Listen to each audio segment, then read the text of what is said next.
الحمد لله رب العالمين، والصلاة والسلام على رسولنا محمد وعلى آله وصحبه أجمعين. رب اشرح لي صدري ويسر لي أمري واحلل عقدة من لساني يفقه قولي.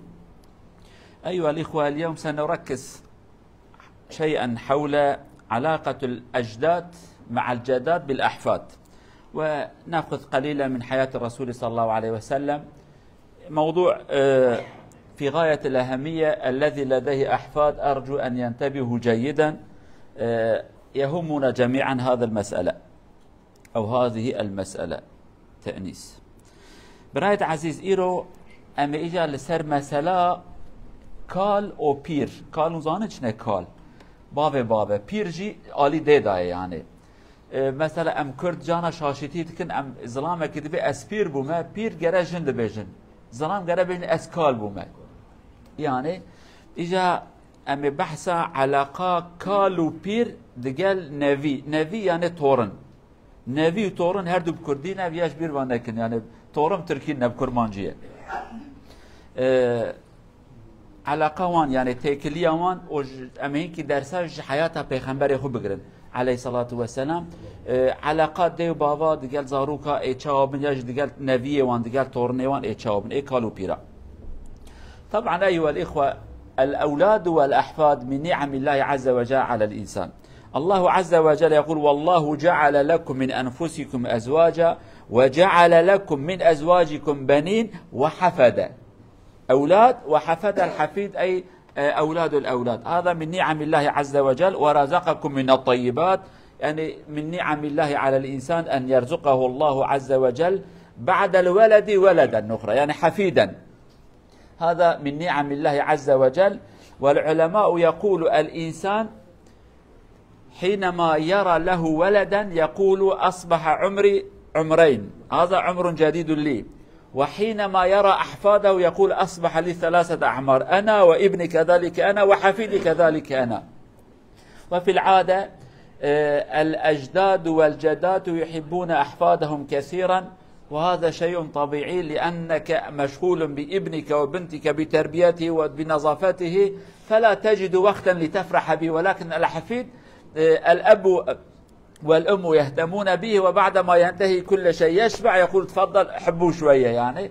فلذلك محبة الأحفاد أكثر، لأنك فقط ترى حاله الجميل، لا ترى بكاءه، لا ترى وسخه، لا ترى مرضه، فقط ترى حاله فيها يضحك يعني. فهذا سنة الله في الكون، الإنسان يحب أحفاده ربما من هذا السبب.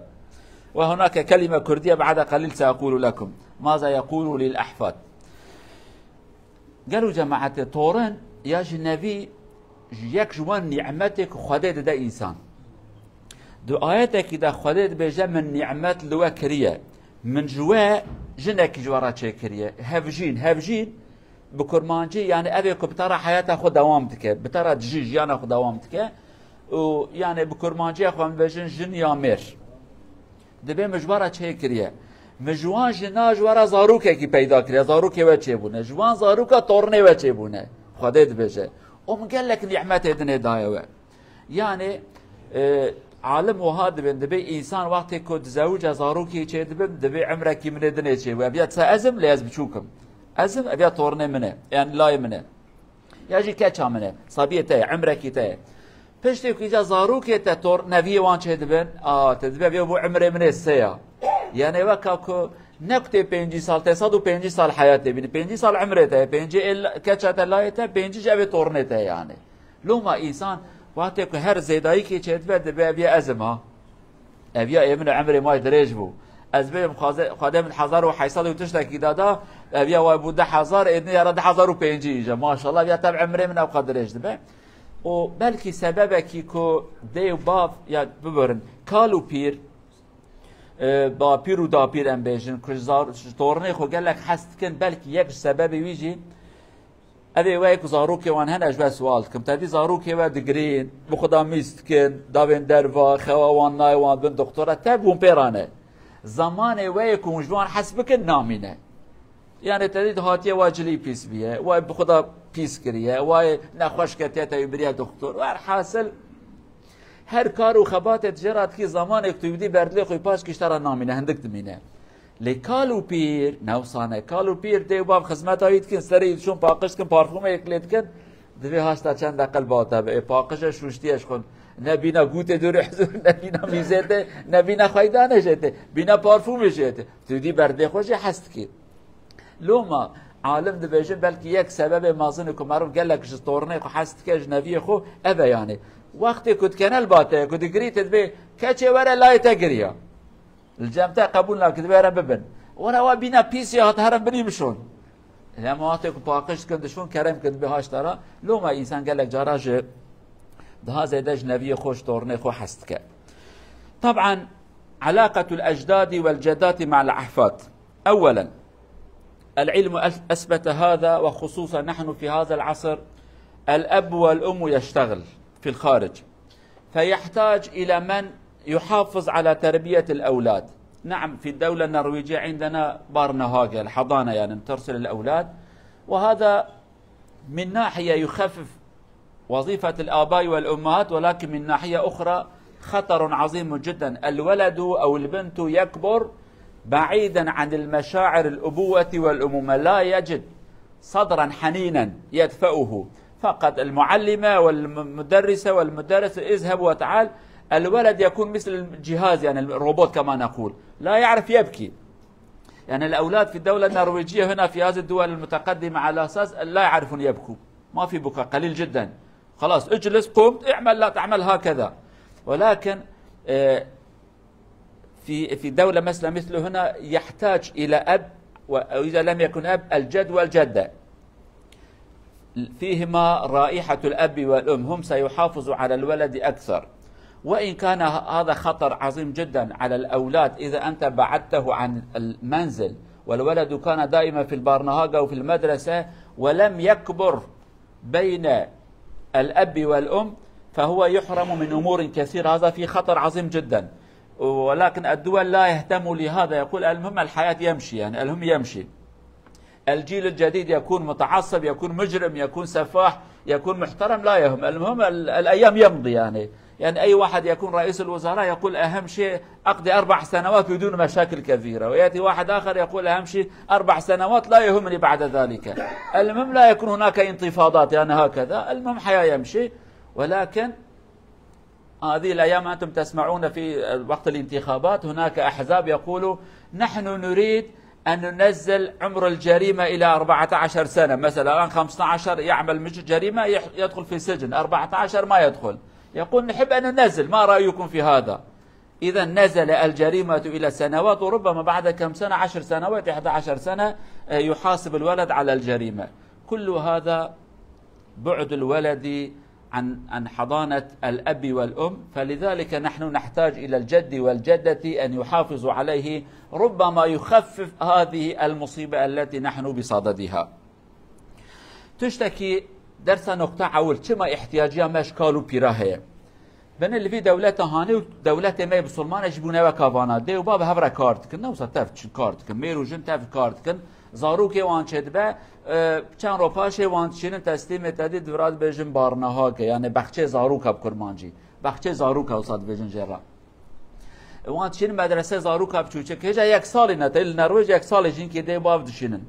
یا زاروک 1 سالی محتاج دی باف خویه دی باف خوب دینه ور حاصل زاروک کو دی باف خود دورد که وش بلا کو دیوی کارت که باوی کارت که ایچنا بت 10 ساعت مال داش بلی گره کلی خوی در که اف زاروکی هانه در اویا جالی که در تهلیکه قپر مازن اجبیر و نکن دولت آناجی دولت مادی نه مادی اوه پرانه یعنی دولت اخلاق و تربیه و انسانتی دولت پرانه دبه برا پره وره ضرار ایتنه برا پره موره و هر یک دبه مازنه حکومت دبه از 4 سال اداره بکن پشتی خواده مازنه برا 4 سال دوام ببه چه بو ضرار تنه جبروی هوای اویا تهلیکه که پر مزنک زاروک تربیت دی باب خود دورد کبن زاروک کل اروپا مازن دبن روبوتن عین روبوت نزانم بگری نا گرینا وانتنه نایلم بگرین جی هیچ نگری بسکنه زاروک عین روبوت پیل دگمایت کش خوراده پیل دگمایت کت که خو هر وره بنا روبوت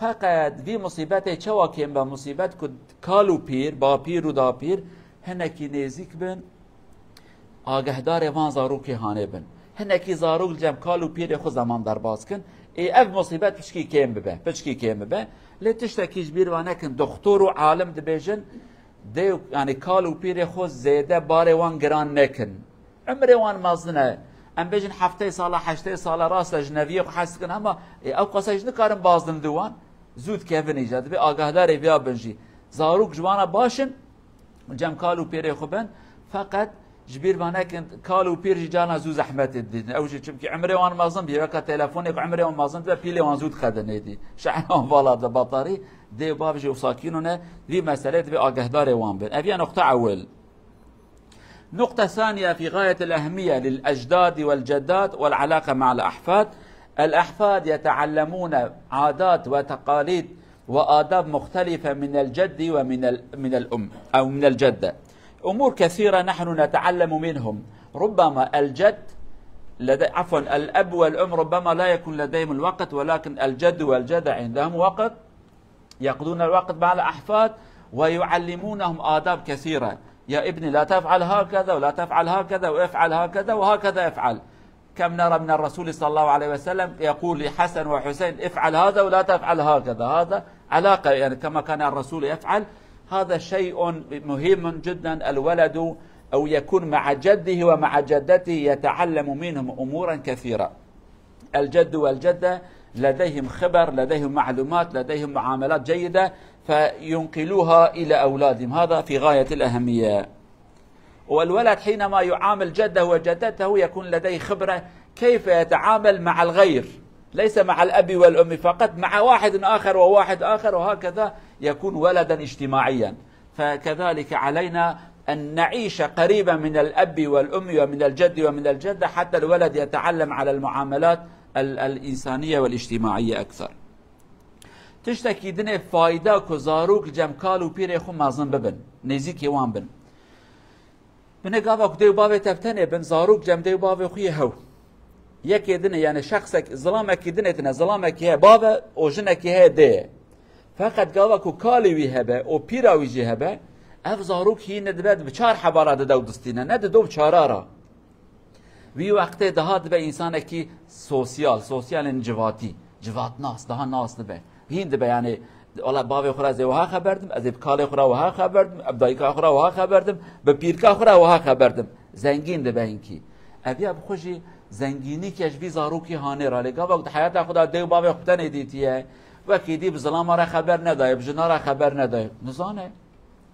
اما دماکو اف زاروک کال خوب دینه و پیرکا خوب دینه و کالی هر جمعیکی بدگل کالی خوره او وی وقتی اینکه ده ها دبه مدرن اینکه ده ها زیده خبر ده ابوکا کردان بجنه بیاد به باجاری نا به گندی تدید اوکا وانتنگا و حدود وانتنگا باجار انسان گلکن اوی انسان جوهای به انسان کیزانا فایده ویدوه ده اوهیه امر آخر كذلك على العلاقة مع الجد والجدة يحسن لغة الطفل حينما يعامل جده وجدته الجد والجدة سيجلس معه وأقل ما في الأمر سيقول لهم الحكايات حصل ما حصل كان فيما كان الولد يتعلم كلمات أكثر كلمات من أشخاص مختلفة ربما أبوه يستعمل كلمة وجده يستعمل كلمة أخرى الولد يكون غنيا بالكلمات وبالعادات وبالتقاليد يسمع من الأب الحكاية الفلاني من الجد الحكاية الفلانية والجدة حصل معنا هكذا لما كنا صغارا هكذا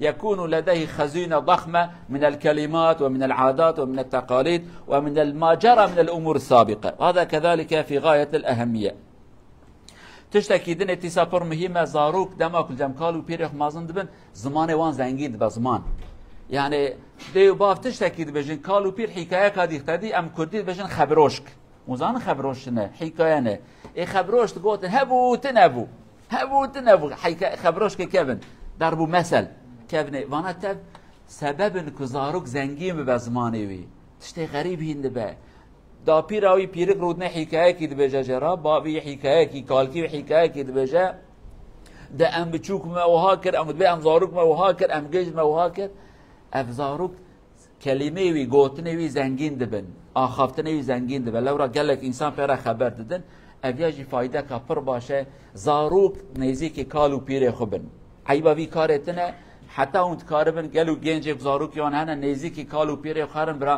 جوان هنا كي تشتا بقرن آليكاريا مروات كن قالوا بيري إنسان.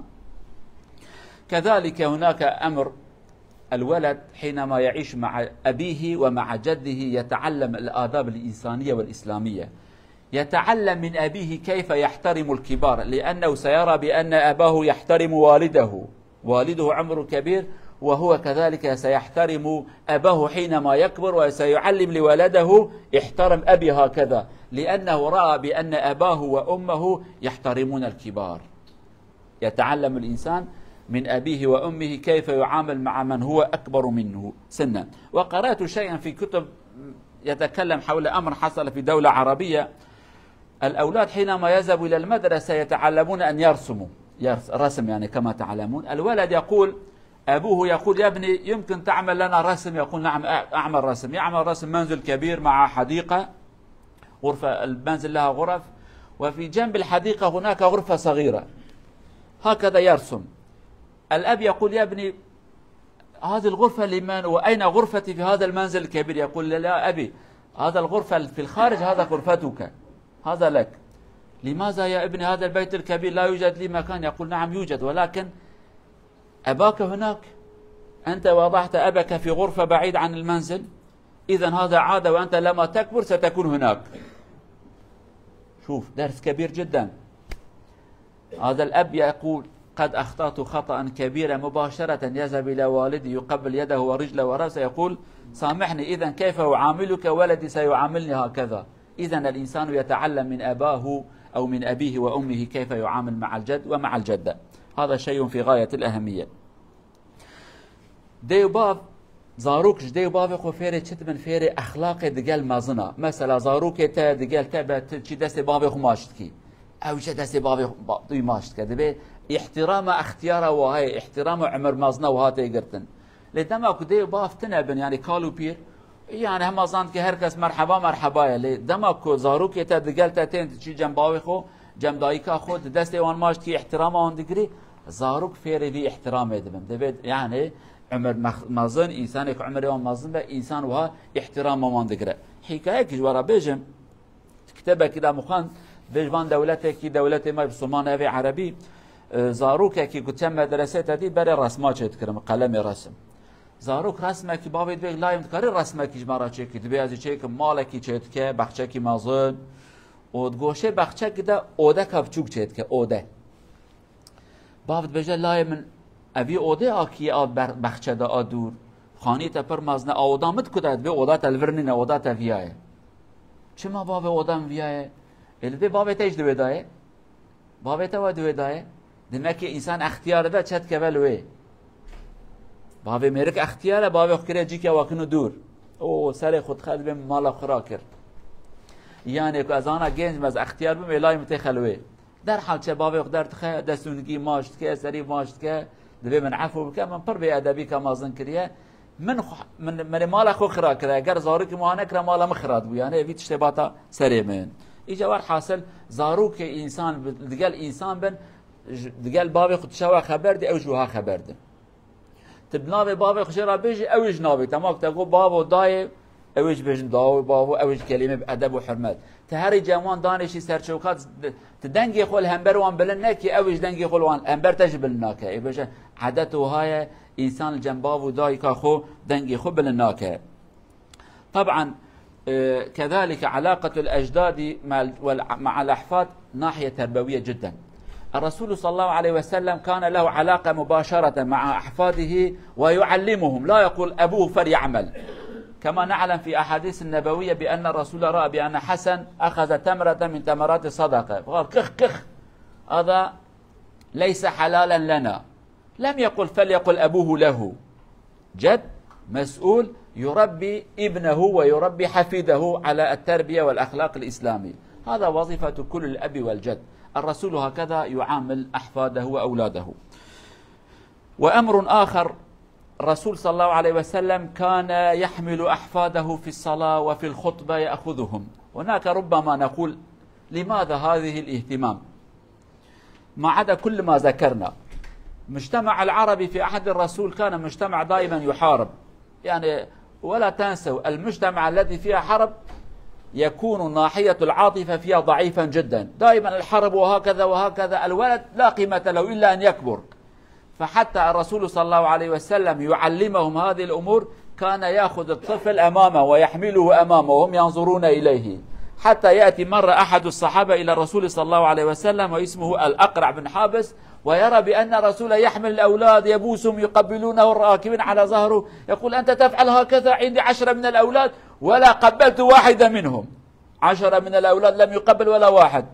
فالرسول يقول صلى الله عليه وسلم من لا يرحم لا يرحم. ماذا أفعل إذا كان الله قد أخرج من قلوبكم الرحمة؟ حتى يغير العادة الموجودة عندهم، كان يقبل أحفاده وأولاده أمام أعينهم حتى يقتدوا به ويحفظوا من ذاكرتهم ما كان موجودا من هكذا، كأنه الرجل لا يجوز له أن يقبل أولاده، كأنه يقول هكذا. امحوا هذا وابنوا معلومات جديدة على سنة الله وتصرف الرسول صلى الله عليه وسلم. برايد عزيز تشتكي دني پیغمبر ام تماشت کن، پیغمبر صلى الله عليه وسلم چت کرد؟ گو زاروک تورنه مبنجي لأزجره درسك بدم وان نصيحت لوان بكم، که انا مع الاسف مشكال و بيري خورا حدودك دانيه. زاروك منه تجوان خبر ندي، وها زاروك منه تبچه حقي وانا عاجز تبي بيلم برا تربيه بك ياردما تبكن. پیغمبر علیه الصلاة والسلام جاره که دیدینه حسن، حضرتی حسن حبکی خرمت کده بخو، خرمت شکر علی خرمت کده دوی گو کخ کخ، کرمانجی همش بین کخ، عربیش مشهوره کخ کخ، اویا مال صدقه چنا بین بخون، اشترا حرامه. پیغمبر نگو برا کالی برا باوی جرا بجه، نه ای شوانه ایمه ازی قبول ناکم. والحاصل پیغمبر علیه الصلاة والسلام نو که آن دگو علم نه دگو از کالی پیر از خبر نادم را دی باوی قرار بدن، دی باو هی بلکه دی باو فهم نکردن، بلکه نزان درکتن کالو پیر گره خبر دن. تشتکی دنیجی پیغمبر چل کر علیه الصلاة والسلام طورنه خود گرت برد لی خو، حتی خطبه دا روکی خطبه خوینه حسن و حسین تینه بچوکند که بن خواره پیغمبر تی وانتینه داتینه که لکه خو داوی خطبه خود دوامد که دبیجم مدی طورنه من هاتن دکتن خواره دلی مشوتی مگو براورن که لکام بن او قصا تکر لمیشت که جاره کی لمیش سجده دا درش سکنه درش سجده دا. ور حاصل سلامت قاده صحابت بجن یا رسولی قاده خیر بو تپر درش کر ام ترسین عجبات تشتکی هات سرته گو نا گو طورنه من هات بو سرورم رونشتم گو از اسرحت ای خرانکم اسرحت ای خرانکم دل میشه دایه. پیغمبر علیه الصلاة والسلام لهمبر ملت القارشی آن زاروک ادگرد خوب پاشت کرد، بلکه یک جوان حکمت آجی دوی وقتی دا ملت عرب ریا شرد کردن، یا هر کشتن ایدی زاروکا نظام و حسب کرانا، یعنی زاند کردن ماش کردنا زاروکا عیبک یا جوان را. پیغمبر گفت یا عقل خود درخن نفتنه زاروکن، حتی روکی صحابه کی تید نرک و پیغمبر حسن و حسین می ماش کن لستی بسیار بونه دبی یا رسول خدا تبان ماش کی باند لیزی دبی من دی حب زاروک من هنا من حب کی ماش نکری حتی انا بدوی اتشبكم خدای رحمه لو نکری خدای رحمش دلی و دا قصدی ما اتشبكم یعنی حساب که پیغمبر وان تشتن نوا جامعه داد کرد جبان اب عقل ورا گوهرتن انا ام لمشتن زاروک تین في زاروکش برا درخن كله برا ورا كلاكاته برا بزان بلمش تعيني انسان رحمتي فقيري وقت تلمش كي حاجه نابي جناور تعيني انسان نورمالي يعني والحاصل افاناجي برا عقل ما دابنج على قالوا بيري. أقول لكم كلمة ما وعدتهم الأكراد عندنا كلمة نقول الأولاد قشرة الجوز، هذا هو الجوز والأحفاد داخله كذا عندنا كلمة هكذا نقول زاروق قالك جوزينة وطورن نافا جوزينة. أتيت بهذا من الدكان الإخوة بارك الله فيهم جميل الجنيريس الله يخليهم لم أدفع الفلوس بلاش أنا جبته يعني. هذا هو الولد، هذا هو والحفيد، هذا هو يعني لأنه ألذ. قلت لك كرداء مجاج ورا بيجم دبيجا زاروك قالك جوزينة و نويته نافا جوزينة نويشت كان برای کاواسان خدای آنیم پره ندم بلاش آنی حقیق حلال که بگوز ورا ببین پره نادم یعنی زاروک قالك جوزيه و تورنته نوا جوزينه او خاصه حياه شيرينه ربي عالمي تورنا بدا وتبا ان شاء الله زاروك وي عذاب جي بدا زوجاندن نرجو الله عز وجل أن يرزقكم أولادا وأحفادا وبعد الأحفاد كذلك بنين وهكذا يطول في أعمارهم. بارك الله فيكم. هذا ما أحببنا أن نقوله لكم حول علاقة الجد والجدة مع الأحفاد، فنرجو الله أن يبقى هذا في عقلكم وفي حفظكم إن شاء الله. برايد عزيز قالوا بسلمانا أما كان دقيقة pardon Türkiye garaz bejim. Türkiye. Muhterem cemaat. Bu hafta hutbenin konusu ve vaazın konusu bir olacak. O da eğitim. Sebep bu pazartesi Norveç'te bizim eğitim yılı başlıyor. İslamiyet'teki olan eğitim zaten haddi ve hesabı yoktur. Kur'an-ı Kerim'de Allah Azze ve Celle diyor ki bilenler ve bilmeyenler aynı değil. Yani değil derken burada bilenler daha üstündür. Başka bir ayet-i kerimede Cenab-ı Allah diyor ki iman edip ve ilim sahibi olan insanları ben onları yüce bir makama sahip ederim. İslamiyet ilimle gelen bir din. Kur'an-ı Kerim'in Hazreti Muhammed'e gelişinin ilk kelimesi bile oku kelimesidir. Oku demektir. Kur'an'da ve ayetlerde, hadislerde olan ayet ve hadisleri söylemeyeceğim. Bunu birçoğumuz söyledik. Biz bunları biliyoruz. Fakat biraz pratiğe bakmamız lazım. Resulullah'ın pratiğinde ne vardı? İlme değer vardı, ilim. Bir gün camiye gelir bakıyor ki iki grup sahabe oturmuşlar. Biri bu tarafta dua ediyorlar, biri bu tarafta bir şey öğreniyorlar. İlim okuyorlar. Peygamber diyor ki her ikisi de güzel bir şey yapar. Dua yapmak da güzeldir. Öğrenmek de güzeldir. Fakat ben okuyan insanlarla beraber olacağım. Onları tercih eder. Demiyor ki dua edenler işiniz kötü. Hayır bu da iyi. Fakat ben bunlarla oturmayı tercih ederim. Ve birçok hadislerde Peygamber diyor ki okuyun. Hatta bir hadiste diyor ki ilim sahibi veya da okuyan insana diyor melekler kanatları bırakır diyor ki bu kanatlara bir bas bakayım. Sen bunlara bir bas. O kadar faydalı bir şeydir. Hatta başka hadislerde diyor ki kıyamet gününde alimin ilmi mürekkep diyoruz ya mürekkep. Zenginin parası, şehidin kanı. Üçü tartışıyorlar. Ben üstünüm, sen üstün müsün? Hangimiz daha üstün? Sonuçta mahkeme şu kararı verir. İlim daha üstündür. Mürekkep daha üstündür. Niye? Eğer mürekkep zengine demeseydi ki sadaka vermek bu kadar önemli, zaten zengin sadaka vermezdi. Şehide demeseydi ki sen Allah yolunda cihad edersen senin yerin bu kadar yücedir, o da bilmeyecekti. Dolayısıyla şehidin ve sadaka veren insanın o bilgisi ve o hizmetleri aldıkları ilimden sonradır. O ilim onlara bunu vermiştir. Şunu da iyi bir şekilde bilelim. Bedir Savaşı'nda Peygamber Efendimiz yani Müslümanlar kafirlerden birkaç tane 70 tane falan esir aldılar. Esir aldıkları insanları bazıları para karşılığında serbest bıraktı. Paranı ver, serbest bırakacağız. Fakat Peygamber şöyle bir şey yaptı. Dedi ki okuma yazmayı bilen insanlar her biri birkaç tane bizim 8-10 tane gencimize okumayı yazmayı öğretsin. Onları serbest bırakacağım. Düşün. Savaşta seninle savaşan askerleri para almadan eğitim istersin benim evlatlarıma, benim gençlerime, benim çocuklarıma öğretmeyi, okumayı, yazmayı öğret, seni serbest bırakacağım. Bir daha da gelip savaşabiliriz, sorun değildir. Fakat sen bana bu ilmi ver, benim evlatlarım okuma yazmayı öğrensin. Değerli cemaat, bazı ülkeler bu zamana baktığımızda bazı ülkeler durumları kötü, eğitimleri sıkıntılı. Çünkü kitap alacak para yok, okul yapacak para yok, öğretmenlere verecek para yoktur. Bu ülkelerin durumu kötü olsa da normaldir. Bazı ülkeler bazı ülkelerde bile bile eğitimi ikinci plana atıyorlar. Diyorlar ki biz dünyanın süper gücü olacağız. Süper gücü nasıl olacaksın? Ben tank yapacağım, uçak yapacağım, şunu yapacağım, bunu yapacağım. Zannediyorlar ki silahla dünyanın süper gücü olacaksın. Sen kendi hava sahasını şöyle yapacaksın. Demir kubbe vardı diyelim bir ülkede. Şu kubbe yaptın, kendini korudun. Alimler diyor ki Çin Seddi diye bir Çin Seddi vardı, onu öğrenmişsiniz. Çin Seddi yapılırken artık kaç senede o Çin Seddi yapılmış. Devlet sözde kendini korunma altına alacak Çin Seddi yapmış.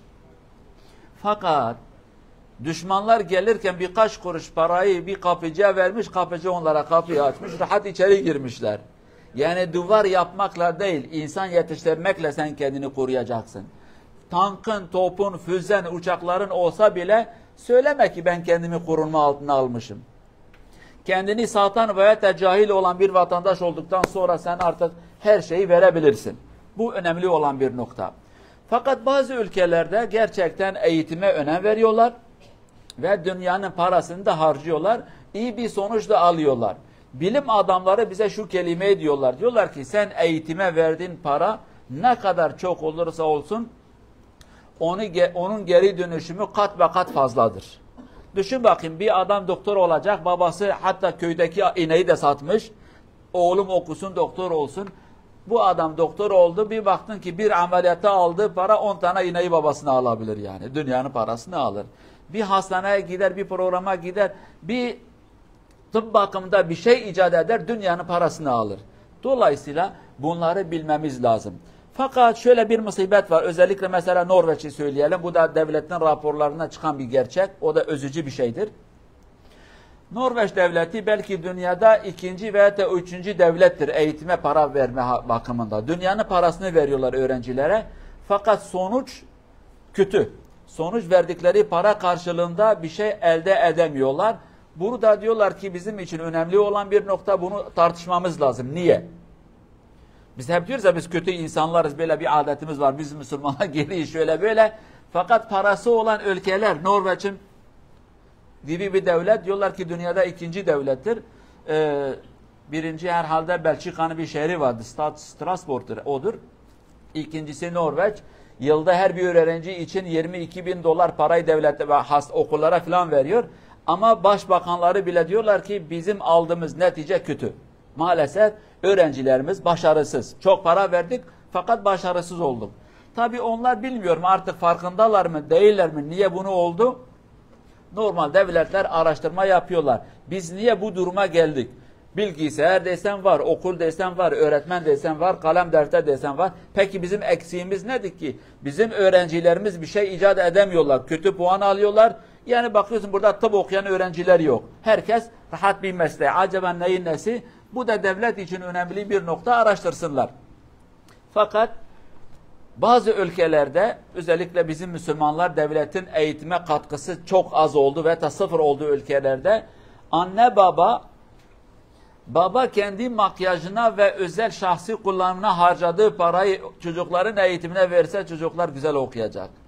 Baba sigaraya verdiği parayı eğer çocukların eğitimine verse çocukların durumu güzel olacak. Ama maalesef babalar sigarayı içiyorlar, parayı vermiyorlar. Anneler de makyajdır ve makyajda giden artık diğer malzemeleri kullanarak o parayı harcıyorlar. Eğitime para kalmadı.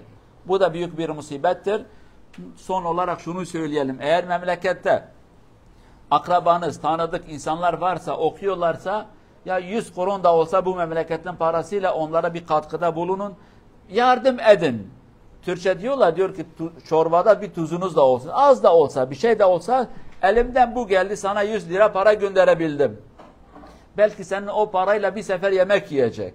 Yesin, afiyet olsun. Sen bileceksin ki bir emek verdin. O da diyecek ki bu insanların bana bir emeği vardır. Bunu unutmayın. Allah Azze ve Celle evlatlarımızı iyi bir şekilde net yetiştirmeyi bize nasip etsin. Allah onları muhafaza etsin her beladan, kötülükten. İnşallah onlara ve cümlemize sıhhat ve afiyeti Allah Azze ve Celle nasip etsin. Allah'a emanet olun. Vesselamu aleyküm ve rahmetullahi ve berekatuhu.